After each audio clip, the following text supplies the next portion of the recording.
Hello everyone, स्वागत है आपका क्लाइंबर्स एकेडमी के यूट्यूब चैनल पे। दोस्तों, आज हम लोग एक स्टडी मटेरियल पे बात ना करके बिहाइंड द सीन बात करते हैं कुछ ऐसी समस्याओं से जो आजकल ट्रेंडिंग में चल रही हैं। अभी आप लोगों ने ट्विटर पे और यूट्यूब पे कई सारे जो हमारे सीनियर एजुकेटर हैं उन्होंने इसको ट्रेंडिंग करके रखा है, जिसमें विद्यार्थियों की समस्याएं और टीचर्स की समस्याएं बताई गई हैं। तो सबसे पहले तो मैं आपसे रिक्वेस्ट करूंगा कि अपनी बात उठाएं और जो भी स्टूडेंट हैं वो इस अपनी पूरी ईमानदारी से पूरी बात को ट्विटर पे लिखें, यूट्यूब पे अपनी बात फीलिंग शेयर करें और पीएमओ इंडिया को नोटिस करें कि सर हमको प्रॉब्लम क्या क्या है। जो भी आप hashtag fight for SSC students चल रहा है, जो भी आपके हैशटैग्स चल रहे हैं उनको ले जाकर के ट्विटर पे नंबर 1 ट्रेंडिंग करें। अभी हाल में ही मैंने ट्विटर पे देखा है, जस्ट सेकंड पहले नंबर 2 ट्रेंडिंग पे पहुंच चुका है ये आपका अपना मुहिम, और इसे अभी नंबर 1 तक लेके आना है। और केवल आज ही नहीं, जब तक आपका ध्येय पूरा ना हो जाए, आपके रिजल्ट्स आने ना शुरू हो जाए, आपकी वैकेंसियों की नोटिफिकेशन आने ना शुरू हो जाए, तब तक कोई ऐसा कदम आप नहीं कम करेंगे। आपका अपना कदम आगे बढ़ता रहना चाहिए। और साथ ही साथ ट्विटर पे आज जो मुहिम चल रही है उस पर जरूर शामिल हूं। इसके बाद रेगुलर एक पर्टिकुलर टाइम पे इसको ट्रेंडिंग करते रहें, ताकि आपकी आवाज समय समय पे नोटिफिकेशन बेल की जैसे पहुंचती रहे गवर्नमेंट के पास। दोस्तों, रेलवेज में करीब 2.5 करोड़ लोगों ने फॉर्म भरा, अरबों रुपए कलेक्ट हुए। क्या सिस्टम क्या है? क्या सिस्टम चाहता है कि फॉर्म फिल करना, एग्जाम कराना, या फिर फॉर्म फिल करके एग्जाम ना कराना, या फिर रिजल्ट ना देना? तीनों अलग अलग यहाँ पे पोस्टर आ जाते हैं। पहला, फॉर्म फिल करना। फॉर्म फिल करने से ले करके एग्जाम के बीच का जो टाइम ड्यूरेशन होता है वो बहुत ज्यादा उत्पीड़न वाला होता है। तैयारी करने वाला बच्चा न जाने कितनी बार ये सोचता है कि अब इसकी तैयारी बंद कर देते हैं, कोई दूसरे एग्जाम को देखते हैं। तो ऐसी अधूरी तैयारियां भी कंप्यूटर के माइंड को इफेक्ट करती हैं और उसके एग्जाम को डिस्क्वालिफिकेशन की ओर लेके जाती है। उसके बाद जो दूसरा दौर आता है वो टायर 1 से टायर 2 के बीच का आता है। कोई भी एग्जाम हो आपका, अगर मैं स्टेट पीसीएस की बात करूं तो पीसीएस का एग्जाम के बाद प्रीलिम्स होता है 3 डेटों के बाद। मान के चलिए कि अभी इस साल का जो है उसमें ऐसी संभावना नहीं है कि डेट बढ़ेंगी, लेकिन पिछली बार की अगर हम बात करें या उसके पिछली बार की बात करें तो कई सारी डेटों में पहले प्रीलिम्स होता है, माइंड मेकअप चेंज होता है, स्ट्रेटेजी चेंज करनी पड़ती है। उसके बाद फिर प्री से मेंस के रिजल्ट के बीच में एक लंबा गैप होता है, रिजल्ट से मेंस के बीच में एक लंबा गैप होता है, और मेंस के रिजल्ट के बीच में गैप। फिर कोई ना कोई उसमें पेंडिंग केस पड़ते हैं, कोई ना कोई रिट पड़ती है। तो पहली बात तो आप अपने गवर्नमेंट से मेरा एक अनुरोध है कि आप अपने नियम्स, आप अपने जो भी नियम से टाइट करने चाहते हैं, नियम को हार्ड बनाना चाहते हैं तो वो हार्ड कर ले। स्टूडेंट्स का माइंड मेकअप एक बार सेट कर दे कि नहीं, मुझे इन पैरामीटर्स को ध्यान में रखते हुए आगे बढ़ना है। फिर कोई रिट या कोई ऐसी गुंजाइश ना बचे। फिर कुछ बातें हम और कहना चाहते हैं जो शायद अभी एजुकेटर्स ने ध्यान नहीं दिलाई हैं। 2-3 चीजें ऐसी हैं, कुछ क्वेश्चंस ऐसे आते हैं हम लोगों के जिनके कई सारे मिक्सअप आंसर होते हैं। कभी किसी बुक में बच्चा दूसरा पढ़ता है, एनसीईआरटी में दूसरा पढ़ता है, और ओल्ड एनसीईआरटी में दूसरा है उसका आंसर। तो ये डिस्प्यूट का विषय होता है। और कभी कभी कुछ क्वेश्चन ऐसे आते हैं कि जिनका आंसर उस ऑप्शन में ही नहीं होता है। तो क्या आपके पास ऐसे टीचर्स नहीं है जो पेपर सेट कर सके? फिलहाल मैंने अभी तक, जहां तक मेरा एजुकेशन टाइम था, जब मैं स्टूडेंट था, या आज तक, मैंने कई सारे ऐसे टीचर्स देखे हैं जो कि पेपर सेटअप करने में बहुत मददगार सिद्ध हो सकते हैं आपके लिए। तो आप अपने पैनल पे अच्छे लोगों को बिठाएं। एसएससी के पैनल में बात हो, या फिर आपका अगर स्टेट की बात करें, यूपी की बात करें तो यूपी के पैनल की बात हो, एमपी के पैनल की बात हो, आप अच्छे स्टूडेंट्स बिठाएं। फिर आपके पास अगर कंपटीशन की भावना से पेपर देना है तो सबसे पहले तो आपका पेपर सेटअप का प्लान जो है वो परफेक्ट होना चाहिए। वो परफेक्ट नहीं आता है, कई सारी बातें आती हैं बीच में। जैसे कि अब फॉर्म फिल करने में जो पैसा बच्चे का लगता है वो मैनेज करेगा, फिर वो एग्जाम हॉल में जाएगा, वहां तक का जो ट्रेवल होगा वो मैनेज करेगा। इतना नहीं मिलता है भाई।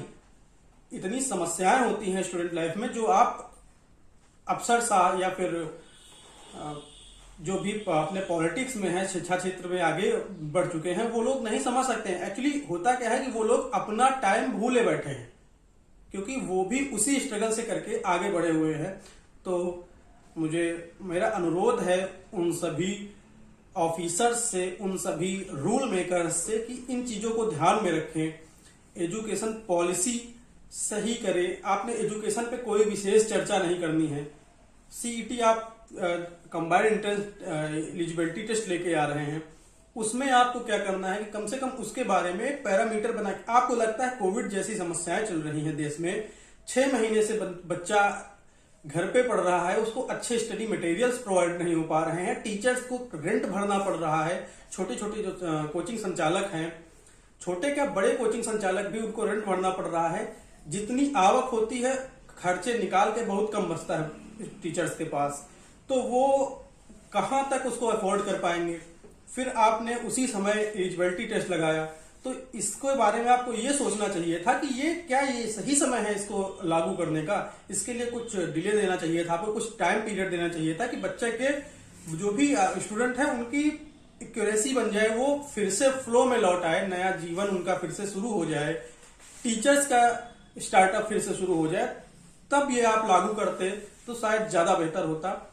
फिर अभी इसकी एक नोटिफिकेशन आ जाएगी, एग्जाम होगा, पर उसके बारे में संपूर्ण जानकारी भी किसी को नहीं है। टीचर्स की जिम्मेदारी है उसको प्रोवाइड कराएं, पर पॉलिसी मेकर्स की क्या जिम्मेदारी है? गवर्नमेंट की जिम्मेदारी होनी चाहिए कि अगर कोई शिक्षा के संबंधी नियम बनाती है तो उस पर खुल के बात करे, उसके बेनिफिट क्या है ये बच्चों को समझाए, और उसके डिसएडवांटेज क्या है ये सोचने के लिए बच्चों को समय दे, और उसके बाद ऐसा कोई काम हो।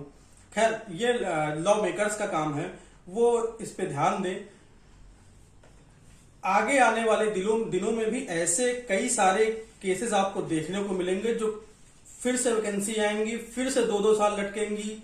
क्या ये सिस्टम ऐसे ही चलता रहेगा? अरबों रुपए का कलेक्शन हो जाता है एक फॉर्म आने से, कब तक ऐसे चलता रहेगा? आज हम लोग एसएससी एनटीपीसी की बात कर रहे हैं, कल कोई और एग्जाम आएगा, हम उसकी बात करेंगे। तो क्यों ना ये पॉलिसी ही चेंज की जाए। ये जो पॉलिसी मेकर्स हैं वो एक नियत टाइम बना ले, एक फिक्स कैलेंडर हो, जैसे कि एसएससी और यूपी और अदर स्टेट अपना कैलेंडर सब जारी करते हैं, लेकिन क्या उसको स्ट्रिक्टली फॉलो नहीं किया जा सकता? और फिर इस समय कोविड-19 की वजह से काफी सारी वैश्विक समस्याएं उत्पन्न है, बेरोजगारी की दर थोड़ी सी ज्यादा बढ़ी है, लेकिन जो पुराने रिजल्ट्स हैं उनको देने में क्या प्रॉब्लम है भाई? 3 महीने हो गए हैं गवर्नमेंट ऑफिस खुले हुए, कोई नई वैकेंसी आप करा लेते हैं, आप बीएड का एग्जाम करा लेते हैं, आप नीट कराने की तैयारी में, बहुत सारे एग्जाम आप कराने की तैयारी में, जिसमें गवर्नमेंट को एक अच्छा खासा कलेक्शन हो जाता है उनके पास पैसों का। इसके बाद फिर अचानक से बोझ बढ़ेगा पेरेंट्स के ऊपर, गार्जियंस के ऊपर, कि वो फीस फिल करें, वो एडमिशन कराए बच्चे का, फिर वो कॉलेज नहीं जा सकता है क्योंकि चारों तरफ तो भाई बंदी है, लॉकडाउन है, अनलॉक चल रहा है, स्कूल कॉलेजेस अभी खुले नहीं हैं। तो कब तक ये बोझ सहा जाएगा? मेरी बस इतनी गुजारिश है कि केवल रेलवे और एसएससी या फिर आज के कॉम्पिटिटिव एग्जाम्स को ही बात ध्यान में रख के काम ना किया जाए, भविष्य में भी ऐसे ही नियम्स फॉलो किए जाएं, ऐसे ही लॉज बनाए जाएं, रूल्स बनाए जाएं, जो कि लगातार एग्जाम्स का शेड्यूल तय करे और लगातार रिजल्ट्स का शेड्यूल तय करे। इवन उत्तर प्रदेश में भी बच्चे ओवर एज होते जा रहे हैं, वैकेंसी के नाम पे पता नहीं क्या मिल रहा है। कई सारी 2016 की ऐसी वैकेंसियां हैं जिनके रिजल्ट आज तक नहीं आए हैं। इवन मैंने भी एक एग्जाम दिया था, अभी तक उसका रिजल्ट नहीं आया है। कई बार पेपर में मैं पढ़ता हूं कि विभाग ने आयोग से नियुक्तियां मांगी हैं, उनके पास बंदे कम है, वर्कर्स कम है, पर जो पहले वैकेंसी है वो भी अभी क्लियर नहीं हो रही है, तो उसके बाद वाली वैकेंसी का क्या होगा? इसलिए मेरी गुजारिश है, इस मुहिम को हैशटैग करके आप ट्विटर पे और यूट्यूब पे ट्रेंडिंग करें। साथ ही साथ भविष्य में आपके साथ ऐसा दुर्व्यवहार ना हो, इसके लिए निश्चित रूप से आपको रेगुलर ऐसा याद दिलाना रहेगा पीएम ऑफिस को और साथ ही साथ लॉ मेकर्स को कि वो एक पर्टिकुलर टाइम पे अपने काम करें और पुराने रिजल्ट्स के रेगुलरिटी के ऊपर विशेष ध्यान दें। इस समय मैं मान सकता हूं कि कोविड-19 की वजह से एग्जाम्स कम हो रहे हैं, लेकिन एग्जाम्स कम होने का मतलब है कि फिर अगर आप बीएड का, नीट का, ऐसे कई सारे एग्जाम्स करा सकते हैं तो फिर आप गवर्नमेंट कॉम्पिटिटिव एग्जाम्स भी करा सकते हैं जिसमें बच्चे को जॉब मिलनी है। तो और फिर जैसे आपके ऑफिसेस खुले हुए हैं तो आपको पुराने रिजल्ट बनाने में क्या प्रॉब्लम है? इस चीज का जवाब चाहिए हम लोगों को कि पुराने रिजल्ट्स क्यों नहीं निकल रहे हैं। एसएससी का पुराना रिजल्ट क्यों नहीं निकल रहा है? यूपी ट्रिपल एससी से कई सारे रिजल्ट हैं जो नहीं निकल रहे हैं। यूपीएसआई की वैकेंसी का नोटिफिकेशन पेपर में पड़ा हुआ है, कब आएगा, कैसे आएगा, कोई जानकारी नहीं इसकी बच्चों को। इतने पद खाली हैं, हम लोग पिछले 1 साल से सुन रहे हैं। कब आएंगे वैकेंसी? बच्चे ओवर एज हो जाएंगे।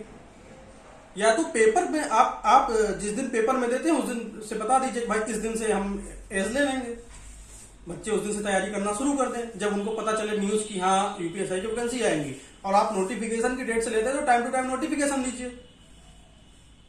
तो भाई मेरी यही गुजारिश है लॉ मेकर्स से कि आप ऐसे नियम बनाएं जो भले कठोर हों लेकिन नियमित रूप से चलने वाले हों और नियत हों। धन्यवाद। और स्टूडेंट्स से मेरी यही उम्मीद है, यही अपील है कि इस वीडियो को मैक्सिमम ट्रेंडिंग करें और ट्विटर अकाउंट पे अपने जा करके #SpeakForSSC एंड रेलवे एग्जाम्स को ट्रेंडिंग करें। धन्यवाद।